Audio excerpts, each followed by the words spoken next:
Hello students, कैसे हैं आप सब लोग। तो आज हम एक चैप्टर का वन शॉट रिवीजन करेंगे माइक्रो इकोनॉमिक्स में, जिसका नाम है प्रोडक्शन फंक्शन। इस चैप्टर से जो क्वेश्चन आएंगे वो भी मैं बताऊंगा क्लास आपको, और 100% क्लास वही क्वेश्चन आएगा जो सबसे इंपॉर्टेंट इस चैप्टर में है, वो है class production function. Production function में जो लॉ है, लॉ वेरिएबल प्रोपोर्शन, वो आपको पूछा जाएगा और जरूर उसको क्लास आपने देख के चलना है। स्टार्ट करते हैं क्लास प्रोडक्शन फंक्शन। प्रोडक्शन होता क्या है? उत्पादन, किसी भी सामान को बनाना, प्रोड्यूस करना, इनपुट को, रॉ मटेरियल को, कैपिटल को मिलाकर, लेबर को मिलाकर फिनिश गुड्स बनाना, यही जो कहते हैं क्लास प्रोडक्शन। तो प्रोडक्शन क्या है? Is a functional relationship. यानी जो प्रोडक्शन है वो फंक्शनल रिलेशनशिप शो करता है फिजिकल इनपुट और आउटपुट में, और प्रोडक्शन एक प्रोसेस है जहां पे इनपुट्स को आउटपुट में कन्वर्ट किया जाता है, राइट। अगर मैं प्रोडक्शन फंक्शन की बात करूं तो ये फिक्स फैक्टर और वेरिएबल फैक्टर मिलाकर जो है क्या बनाता है क्लास? आउटपुट बनाता है। फिक्स फैक्टर हमने कॉस्ट के अंदर क्लास पढ़ रखा है। फिक्स फैक्टर मतलब क्या है? लैंड, मशीन, जिनको चेंज नहीं कर सकते, यानी कैपिटल। लेबर यानी कि क्लास लेबर है, रॉ मटेरियल, हम उसको चेंज कर सकते हैं, और इन सबको मिलाकर जो बनता है वो है आउटपुट। कुल मिला के इनपुट को आउटपुट में कन्वर्ट करना ही प्रोडक्शन है। हम लोग गन्ना लेते हैं क्लास, यानी कि शुगर कैन, मशीन लेते हैं, लेबर लेते हैं, उसको मिलाकर क्या बनाते हैं? शुगर बनाते हैं, इन सब की हेल्प से। तो इसको बोलते हैं क्लास प्रोडक्शन। दो टाइप का प्रोडक्शन फंक्शन है, शॉर्ट रन और long run. Short run production function वो प्रोडक्शन फंक्शन है जहां पीरियड बहुत छोटा है, जहां पे कुछ फैक्टर क्या होते हैं? फिक्स्ड होते हैं, और कुछ फैक्टर्स होते हैं वेरिएबल। यानी कुछ फैक्टर्स को शॉर्ट रन में हम चेंज नहीं कर सकते, वो फिक्स्ड हैं, और कुछ फैक्टर को हम चेंज कर सकते हैं, वो वेरिएबल है। अगर मैं बात करूं लॉन्ग रन प्रोडक्शन फंक्शन की, it refers to period in which all factors are variable. Long run मतलब समय ज़्यादा है, तो आप land, labour, capital, raw material, machinery सबको बढ़ा सकते हो। शॉर्ट रन में कुछ फिक्स्ड, कुछ वेरिएबल फैक्टर्स होते हैं। फैक्टर्स मतलब land, labour, capital, entrepreneurship. There are 4 factor of production: land, जमीन, लेबर, कैपिटल और एंटरप्रेन्योरशिप। इनको क्या मिलते हैं class? Factors of production. Short run में उनमें से, इन चारों में से कुछ फैक्टर फिक्स्ड होते हैं, कुछ वेरिएबल होते हैं, और लॉन्ग रन में सारे के सारे फैक्टर्स क्या होते हैं? वेरिएबल, यानी कि चेंजेबल। फिक्स फैक्टर कौन होते हैं? It refers to those factors which cannot be change in short run, जिनको शॉर्ट रन में चेंज नहीं कर सकते। छोटा समय है, आप बिल्डिंग, मशीन को चेंज नहीं कर सकते। वेरिएबल मतलब चेंजेबल, रॉ मटेरियल, मशीनरी, जिनको आप चेंज कर सकते हो। It refers to those factors which can be change in short run. Example, raw material, casual labour हो गया, पावर फ्यूल हो गया, इनको आप चेंज कर सकते हो, तो ये क्या होते हैं क्लास? Variable factor. अब बात करें टर्म्स यूज इन प्रोडक्शन, इसमें 3 टर्म बेसिकली यूज किए जाते हैं: टोटल प्रोडक्ट, मार्जिनल प्रोडक्ट और average product. TP, total product, it refers to total quantity of goods and goods produce by a firm during a given period of time and input. देखो class, input, एक fix input और fix time पे जो total production हो रहा है उसको बोलते हैं टोटल प्रोडक्ट। आपने सारे लेबर लगाए, मशीन लगाई, जो प्रोडक्शन निकल के आया टोटल, उसको बोलते हैं टोटल प्रोडक्ट। और मार्जिनल प्रोडक्ट क्या होता है? It refers to change in total product due to employed in additional unit of variable factor. एक एक्स्ट्रा लेबर को लगाने से जो चेंज आया टोटल प्रोडक्ट में, उसको क्या बोलते हैं? Marginal product. अगला है average product. It refers to output per unit of variable factor. हर लेबर ने कितना आउटपुट दिया, कितना क्लास आउटपुट दिया हर एक लेबर ने, उसको बोलते हैं एवरेज प्रोडक्ट। अगर मैं बात करूं मार्जिनल प्रोडक्ट की, तो मार्जिनल प्रोडक्ट का फॉर्मूला है TPN माइनस TPN-1, या फिर इसका एक और फॉर्मूला भी है, change in total product upon change in quantity. Average product का फॉर्मूला क्या है? Total product upon quantity of labour, ये आपका आ जाएगा एवरेज प्रोडक्ट। ये भी क्वांटिटी किसकी है? लेबर की। हम जब भी क्वांटिटी की बात करेंगे, लेबर की बात करेंगे इस चैप्टर में, क्योंकि हमें, हमारे सिलेबस में शॉर्ट रन है, लॉन्ग रन हमारे सिलेबस का पार्ट ही नहीं है, तो हम हर चीज़ बात करेंगे शॉर्ट रन में। अब कुछ एक कैलकुलेशन है, बेसिक बेसिक सा क्वेश्चन है। अगर मैं क्वांटिटी की ऑफ लेबर की बात करूं, वेरिएबल फैक्टर्स के, यानी लेबर की 1 2 3 4 5 6, ये है क्लास वेरिएबल फैक्टर। ये है एवरेज प्रोडक्ट जो कि दिया गया है आपको 50, 48, 45, 42, 39 और 35। AP इंटू क्वान्टिटी क्या क्लास आएगा? TP। तो 50, ये 96 आएगा। 45 इंटू 3 कितना आएगा? 45 इंटू 3, 45 इंटू 3 हो गया 135।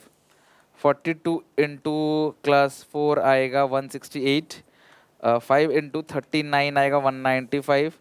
35 इंटू 6 आएगा 210। अब जो मार्जिनल प्रोडक्ट है वो है चेंज। पहला 50, 96 में से क्लास ये आएगा 46, फिर 135 माइनस 96 आएगा 39, 168 माइनस 135 आएगा 33, 195 माइनस 1, एक एक्स्ट्रा लेबर को लगाने से जो चेंज आया टोटल प्रोडक्ट में उसको हम लोग क्या बोलते हैं, मार्जिनल प्रोडक्ट। ये 15 आएगा, ठीक है। ये हो गया क्लास क्वेश्चन अब पूरा का पूरा सॉल्व। तो टीपी के लिए एपी एवरेज को क्वांटिटी से मल्टीप्लाई करोगे टोटल आएगा, फिर टोटल का डिफरेंस नीचे से ऊपर वाले को माइनस करते चले जाओ, एमपी आएगा। अगर एमपी दे रखा हो तो एमपी को जोड़ते चले जाओ, टीपी आएगा एक 50, 50 plus 46 96, 96 plus 39 135, 135 plus 33 168, 168 plus 27 195, 195 plus 15 210। ये है मोस्ट इंपोर्टेंट चीज जो पूरे इस चैप्टर में आपको पढ़ना है, जहां से क्वेश्चन आना ही आना है। Law of returns to a factor या लॉ ऑफ वेरिएबल प्रोपोर्शन क्या कहता है कि जैसे जैसे हम लोग वेरिएबल फैक्टर्स को बढ़ाते चले जाते हैं, keeping constant as we increase the amount of वेल factor, keeping constant the amount of fix factor, क्योंकि ये शॉर्ट रन है और शॉर्ट रन में तो हम फिक्स फैक्टर को वैसे भी नहीं बढ़ा सकते। तो जब हम फिक्स फैक्टर को कांस्टेंट रखकर वेरिएबल फैक्टर को, जमीन हमारी इतनी ही है, इस पे प्रोडक्शन करने के लिए, खेतीबाड़ी करने के लिए दबादब लेबर बढ़ाते चले जा रहे हैं, तो होगा क्या उससे class, then the marginal product derived from each and additional unit of variable factor increase in beginning। marginal product शुरू में तो बढ़ेगा लेकिन एक स्टेज के बाद it starts falling then becomes to zero and negative। यानी कुल मिलाकर बात इतनी है कि जमीन उतनी ही है, जैसे जैसे आप लेबर लगाते चले जाओगे शुरू में प्रोडक्शन तेजी से बढ़ेगा, फिर धीरे धीरे बढ़ेगा, फिर प्रोडक्शन घटने लग जाएगा। यानी कि मार्जिनल प्रोडक्ट जो एमपी है, मार्जिनल प्रोडक्ट एक्स्ट्रा लेबर लगाने से जो आउटपुट निकल रहा है वो शुरू में तो बढ़ेगा लेकिन फिर क्लास घटते घटते जीरो और नेगेटिव हो जाएगा। इसकी कुछ अजम्पशन है लॉ के, हर अजम्पशन होते हैं लॉ के, तो ये शॉर्ट रन में ऑपरेट करता है। कुछ फैक्टर्स फिक्स्ड हैं और कुछ क्या है, variable. Variable factors are homogeneous, जितने भी लेबर है ना वो सब एक जैसे हैं, और स्टेट ऑफ टेक्नोलॉजी कांस्टेंट, यानी किसी के अंदर कुछ हाई स्किल्स नहीं है, सब बराबर है। अब इसके बाद क्लास ये रहा आपका पूरा का पूरा डायग्राम। अगर आप इस डायग्राम में देखो ध्यान से तो ये है टीपी टोटल प्रोडक्ट, ये थोड़ा सा बढ़ के आ रहा है, मार्जिनल प्रोडक्ट माइनस में जा रहा है, और ये क्लास एवरेज प्रोडक्ट। इस तरीके से आपको बनाना है एक ही पॉइंट से। टीपी तो उसी तरीके से जैसे टीआर था, जैसे टीयू था, है ना, उसी तरीके से क्लास टीपी है। और एमपी बढ़ रहा है फिर घट रहा है, फिर ये बढ़ रहा है क्लास और घट रहा है, लेकिन एपी माइनस में नहीं जाता कभी, ठीक है। तो अगर मैं देखूं यहाँ पे आपने जमीन फिक्स फैक्टर 1 एकड़ 1 एकड़ 1 एकड़ जमीन उतना ही है। वेरिएबल फैक्टर लेबर, पहले 0 लेबर था, फिर 1 लेबर लगाया, 2 लगाया, 3 लगाया, 4 लगाया, 5 लगाया, 6 लगाया। अब मार्जिनल प्रोडक्ट शुरू में बढ़ेगा फिर घटते घटते जीरो, आप ध्यान रखना मार्जिनल प्रोडक्ट शुरू में बढ़ेगा फिर घटते घटते जीरो और फिर माइनस। तो यही किया इन्होंने भी, देखो स्केड्यूल में 10 30 45 सॉरी ये रहा 10 20 बढ़ गया, फिर घट रहा है 15 7, फिर 0 आ गया, फिर -4। एमपी को जोड़ो, टीपी आएगा 10 10 प्लस 20 30 प्लस 15 45 प्लस 7 52 52 प्लस 0 52 52 -4 48। अब एपी कैसे निकलेगा, टीपी को वेरिएबल फैक्टर से डिवाइड दो, फिक्स से कहीं डिवाइड नहीं देना पूरे सिलेबस में, वेरिएबल से डिवाइड देना है। 10 को 1 से, 10 30 को 2 से, 15 45 को 3 से, 15 52 को 4 से, 13 52 को 5 से, 10.4 48 को 6 से 8। तो ये आ गया तीनों के तीनों class, total product, average product और मार्जिनल प्रोडक्ट, राइट। अच्छा, अगर तुमको बोला जाए relationship between TP and MP, तो अभी हमने बनाया था क्लास टीपी और एमपी, ये रहा आपका टीपी, ठीक है, और ये शुरू में ऐसे बढ़ता है फिर घटता है और इसी लाइन से पास होगा एमपी। तो TP increase MP positive, TP maximum MP zero, TP falls MP goes negative. ये रिलेशनशिप हो गया टीपी और एमपी का। मर्जी आप एक ही डायग्राम में बनाओ, अलग अलग में बनाओ, बस यहाँ पे TP MP 0x quantity unit of labour ये सब जरूर लिख देना, अदरवाइज गलत हो जाएगा। नेक्स्ट एपी और एमपी, अगर मैं एपी एमपी की बात करूँ तो देखो ये रहा, ये क्लास हो गया एपी, एमपी है क्लास ये, इसको नीचे भी ले जाओ नेगेटिव, और ये हो क्लास यहाँ टच करते ही फॉल एपी। तो when MP increases AP also increases but MP is greater than AP. When MP falls, AP also falls but AP is greater than MP. When AP is maximum, AP cuts MP, और यहाँ पे MP और AP आपको दोनों बराबर बराबर दिखेंगे।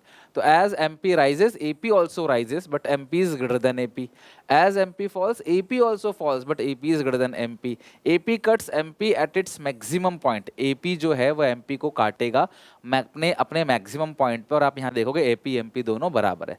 तो जब भी रिलेशनशिप पूछा जाए, इसको तो आपने एक ही डायग्राम में बनाना है, इसको अलग नहीं बना सकते। तो यहाँ लेबर, यहाँ आप पूरी माइक्रो इकोनॉमिक्स में जब भी डायग्राम बनाओगे X axis Y axis fill होना बहुत जरूरी है, इसमें नंबर नहीं करना, फ्री हैंड से बनाना है। बट हाँ, किस चीज़ का रिलेशनशिप है अगर आप लिखोगे नहीं तो पता कैसे चलेगा ग्राफ है किसका। प्रोडक्शन के 3 फेजेस होते हैं, मैं थोड़ा सा आपको डिटेल में बता देता हूँ बिकॉज इससे क्वेश्चन बनता है, तो हम इसको बिल्कुल भी लाइटली नहीं ले सकते। There are 3 phases of production. Production के 3 फेजेस होते हैं, स्टेज 1, स्टेज 2, स्टेज 3 कहो, या फेज 1, फेज 2, फेज 3 कहो, एक ही बात है, ठीक है। तो सबसे पहले ये है क्लास 0, ये है y, ये है x, यहाँ आ गया क्लास TP और MP, ठीक है। तो अगर मैं बात करूँ तो ये आपका TP हो गया, ठीक है। और जहाँ टोटल प्रोडक्ट मैक्सिमम है, जहाँ पे टोटल प्रोडक्ट मैक्सिमम है, जहाँ पे टोटल प्रोडक्ट मैक्सिमम है, राइट, यानी ये पॉइंट अगर यहाँ पे देखेंगे टोटल प्रोडक्ट मैक्सिमम है, तो आपने MP जो बनाओगे ना क्लास MP, वो ऐसे थोड़ा सा बढ़ेगा फिर घटेगा थोड़ा सा, और पहले से घटा देते हैं,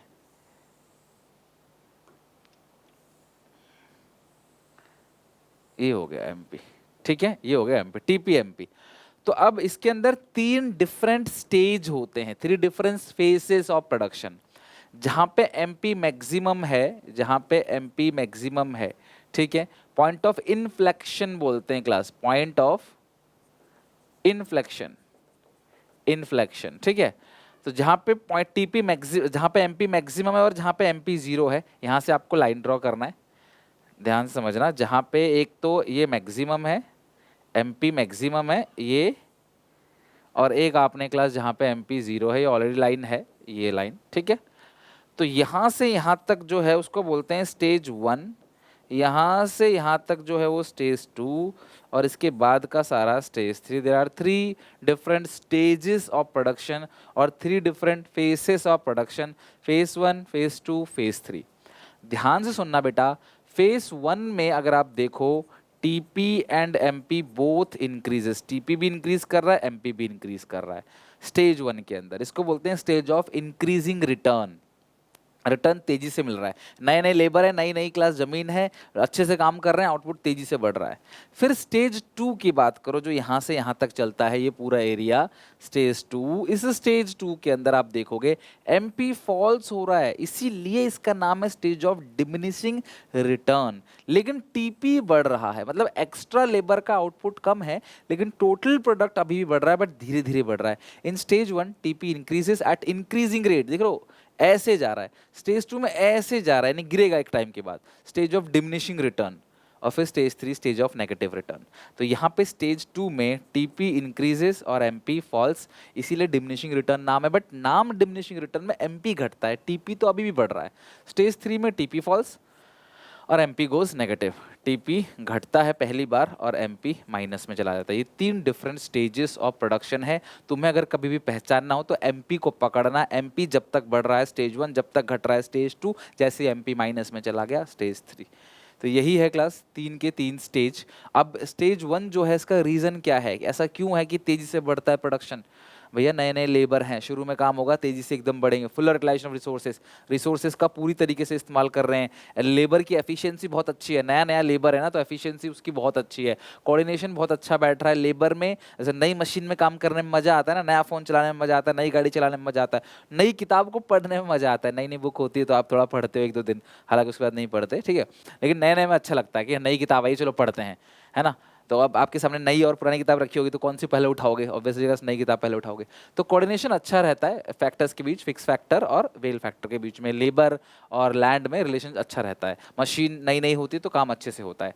स्टेज 2, यहाँ पे fixity of factors, fixity of factors का मतलब क्या है कि अब ज़्यादा से ज़्यादा अगर आप लेबर लगाते चले, ज़्यादा से ज़्यादा लेबर लगाओगे ना, तो फिक्स फैक्टर बहुत ज़्यादा यूटिलाइज हो जाएगी, जिसकी वजह से आउटपुट उतनी तेज़ी से नहीं बढ़ेगा। धीरे धीरे मशीन्स पुरानी होनी चली जाती हैं, अब दबा लेबर भरे जा रहे हो क्लास, तो जो लेबर का काम है ना वो नहीं कर सकता मशीन, जो मशीन का काम है वो लेबर नहीं कर सकता। इसमें क्या लिखा है, जब आप मशीन को हद से ज़्यादा यूज़ करोगे ना तो it suffers greater wear and tear, बहुत ज़्यादा डेप्रिसिएशन लगेगा और मशीन अपनी एफिशिएंसी लूज कर देगा। एक बस है, उसके अंदर अगर आप ओवरलोड करके पैसेंजर चलाओगे तो मशीन कहाँ से आउटपुट देगा फिर आपको।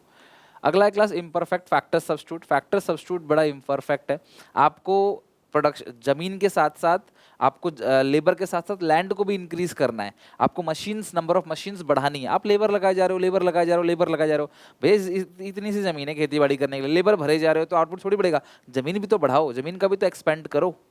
वो आप नहीं कर रहे, जिसकी वजह से क्या, इम्परफेक्ट सब्स्टिट्यूट, मतलब कि उस जमीन की जगह पे आप लेबर लगा नहीं सकते। भैया जमीन भी रखना पड़ेगा आपको खेती बाड़ी करने के लिए, प्रोडक्शन करने के लिए मशीन भी बढ़ानी पड़ेंगी।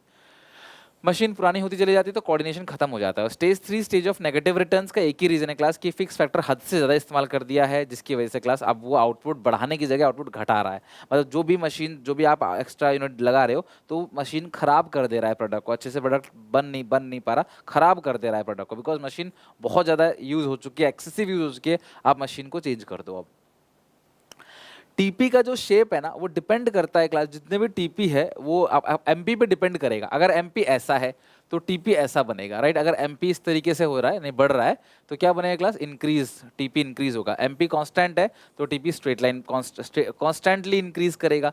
ये हो रहा है इंक्रीजिंग रेट से इंक्रीज, है ना, ये ऐसे जा रहा है, तेजी से बढ़ रहा है, increase at an increasing rate, 10, 50, 100, 1000, 2000 ऐसे बढ़ रहा है। ये कांस्टेंट है, 10, 20, 30, 40, 50 इस तरीके से। तो अगर एमपी इंक्रीज कर रहा है तो TP increase at increasing rate, MP constant है तो TP increase at constant rate. MP falls कर रहा है तो टीपी क्या होगा, घट जाएगा। यहाँ पे टीपी डिक्रीजेस, टीपी फॉल्स। तो देखो ये भी बढ़ रहा है एक तरीके से, ऊपर ही जा रहा है, लेकिन ये इंक्रीजिंग रेट से तेजी से बढ़ रहा है, ये डिमिनिशिंग रेट से बढ़ रहा है। डिमिनिशिंग रेट का मतलब क्या है, मान लो 10 है, फिर हो गया 20, फिर हो गया 10 के बाद 20 हो गया, 20 के बाद फिर हो गया 25, 25 के बाद 27, 10 के बाद 28, तो बढ़ रहा है, लेकिन धीरे धीरे धीरे धीरे बढ़ रहा है और इंक्रीजिंग रेट में तेजी से बढ़ रहा है। तो ये तीनों के तीनों शेप है, एमपी का शेप और ये टीपी का शेप कॉरस्पॉन्डिंग टू। अब ये क्वेश्चन बहुत ज़्यादा इंपॉर्टेंट है क्लास, आ जाता है कई बार पेपर में। Identify 3 faces. आपको जब भी फेस आइडेंटिफाई करना हो ना प्रोडक्शन का तो आप एमपी से करोगे। तो यहाँ एमपी बनाऊंगा, पहला 5 है, 11 में से 5 गया 6, 15 में से 11 गया 4, 17 में से 15 गया 2, 15 में 17 गया -2। तो यहाँ जब तक एमपी बढ़ रहा है, आपको याद है फेज से सही बताया था, एमपी जहाँ मैक्सिमम फेज 1, जहाँ एमपी 0 है फेज 2, उसके नीचे फेज 3। तो फेज 1 जहाँ पे एमपी मैक्सिमम है तो यहाँ तक मैक्सिमम है, तो ये हो गया स्टेज 1। फिर जहाँ तक 0 है तो 0 इसमें है ही नहीं, घट रहा है, लेकिन स्टेज 2, और ये माइनस का stage 3। There are 3 stages of production, but first you have to calculate marginal product, then यहाँ पे सेकंड लेवल तक है स्टेज 1, फिर फोर्थ लेवल तक स्टेज 2, और आखिरी लेवल जो है negative return stage 3। Stage 1 stage of increasing return, TP MP दोनों बढ़ता है। Stage 2 stage of diminishing return, TP धीरे धीरे बढ़ेगा बट एमपी घटेगा। Stage 3 stage of negative return, जहाँ पे TP falls and MP goes negative. Okay, I hope आपको ये चैप्टर बहुत अच्छे से समझ आया होगा। प्रोडक्शन फंक्शन चैप्टर में लॉ ऑफ वेरिएबल प्रोपोर्शन, इसके 3 स्टेजेस बहुत इंपॉर्टेंट है। डायग्राम शेड्यूल के साथ प्लीज़ याद कर लेना। छोटे क्वेश्चन में रिलेशनशिप या कोई न्यूमेरिकल भी पूछा जा सकता है। तो पढ़ के आना यहाँ तक, नेक्स्ट क्लास में नए चैप्टर का 1 शॉट करें। अगर आपको वीडियो अच्छी लगी प्लीज़ चैनल को सब्सक्राइब करो, लाइक करो वीडियो को, और जल्दी ही हम 12th में आएंगे तो क्लास 12th का चैनल जो मेरा है सुनील पांडा द एजुकेटर, उसको भी सब्सक्राइब कर लेना, सो दैट हम उसमें भी 12th की जर्नी 0 to end अच्छे से अकाउंट्स जी को बीएसटी पूरा अच्छे से तीनों के तीनों सब्जेक्ट को पूरा 80 out of 80 का कवर कर सके। मिलते हैं नेक्स्ट क्लास में, take care, bye bye, God bless you.